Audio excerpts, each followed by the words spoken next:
So I just watched Project Hail Mary in IMAX, and honestly, it was a very good experience. First of all, the movie is amazing. I think you will enjoy it regardless of the format you watch, and be it IMAX or just regular cinema experience, you will still enjoy it because it's a very funny movie, first of all, and it's a very enjoyable film.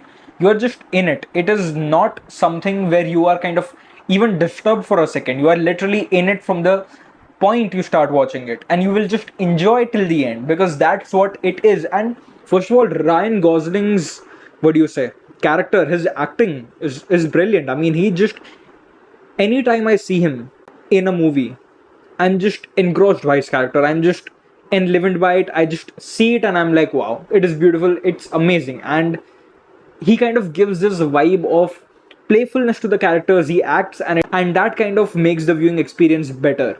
So definitely his character is called Grace, and he's like the scientist who kind of goes on the space mission to save Earth and save the humans as well.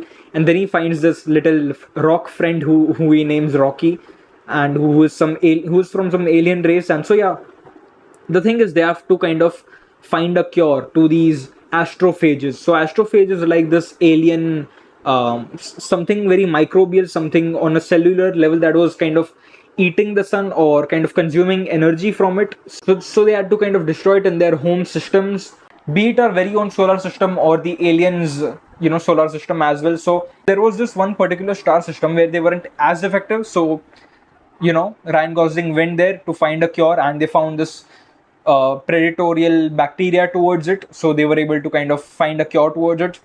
And the main purpose of this is, of course, the underlying themes to save Earth, save humans, save our sun as well. But the underlying theme of this was friendship, and how like a human contacts an alien, like possibly the first contact a human makes with an alien race, and how they kind of communicate. The communication part was very beautiful. The way Rocky learns words, and how they kind of interact with each other. Grace and Rocky, both of them, they're learning each other's language, how they communicate, how they translate. So that was very funny. And we also get to know a lot about how this might actually happen, because this is literally like a very well thought out process about how to communicate with someone else, how to communicate with literally basically a new alien race. And a very important thing to note here is that even though an alien race that might look primitive, that might look, they haven't done much yet to reach at a level to kind of build spaceships, to reach a level where you can literally manipulate matter, you still have a sort of intelligence. Even though you might not be at a level of the human consciousness or at the human level, you still have something very different that these Eridians, so the Eridians, which is like the alien race from which Rocky is from, so they are still, of course, technologically very developed. They have many great technologies. They can literally create and change matter, but still they lack certain other precautions, or they still lack certain other technologies and understandings of the universe. Whereas we, even us humans, we might know certain things, but we might not understand other things as well. So on that sense, it's very humbling, both for humans and these Aridians who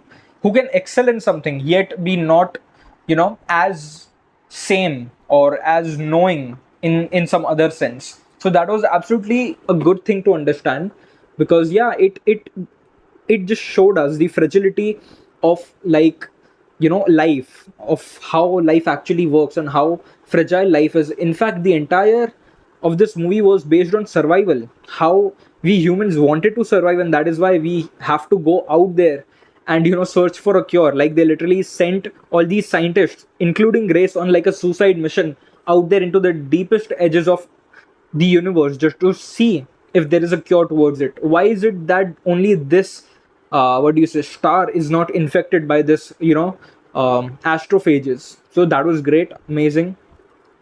And again, a very important thing that struck out to me with this character of Grace is that Grace, he was a good tutor. He was teaching people stuff. He was very involved in understanding what was happening as well. And he was great with experimenting and all of that. Yet there was one very important thing that he couldn't get across to do, which was taking the step and actually go towards that star system to find out what is happening. He actually couldn't go on the field missions because he was actually scared.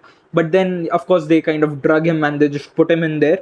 But the thing is, but the thing is, when he opens his eyes up there, he kind of doesn't recollect what was happening, and then he just continues out with his mission because he just couldn't recollect. Now, this kind of very much signifies how the ideas that we build ourselves on in our head, like the ideas that we put and reflect ourselves onto, that become these stage, or that become this layer on which every other thing that we do stands on as is. So when we, let's say, remove that block, the projections kind of literally erase out, and so we can look at things from ground zero. We can look at things as they actually are, and that is what kind of happens when he has this temporary memory loss, or I believe a literal memory loss.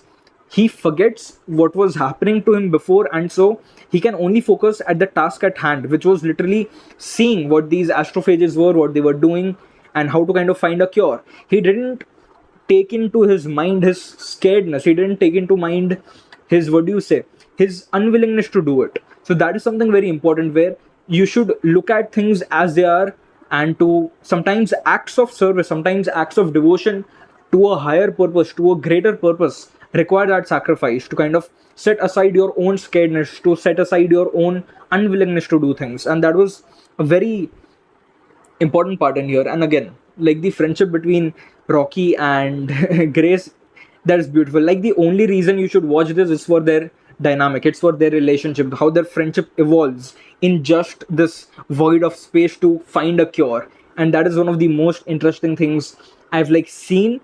Like, it's just amazing, like how even when, what do you say, there are different species, like literally different biology, nobody looks the same. Like one guy is a literal rock, but still living beings have feelings, living beings have kind of shared interests and shared experiences, and that kind of binds them together.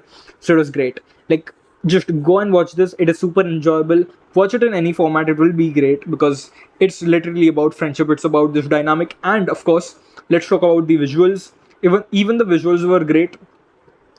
It did feel like a atmospheric movie. It was definitely a vibe. There was something that they were going for. It felt warmth, and yeah, the visuals were good. The especially in IMAX, you can certainly see certain visuals very clearly and just right in your face. So that was, and get engulfed by it. So yeah, that was nice. And yeah, in all, just totally check it out, watch it, experience it. It's lovely, it's funny first of all, and that is the most important thing about this. It's funny, it's lovely, it's heartwarming.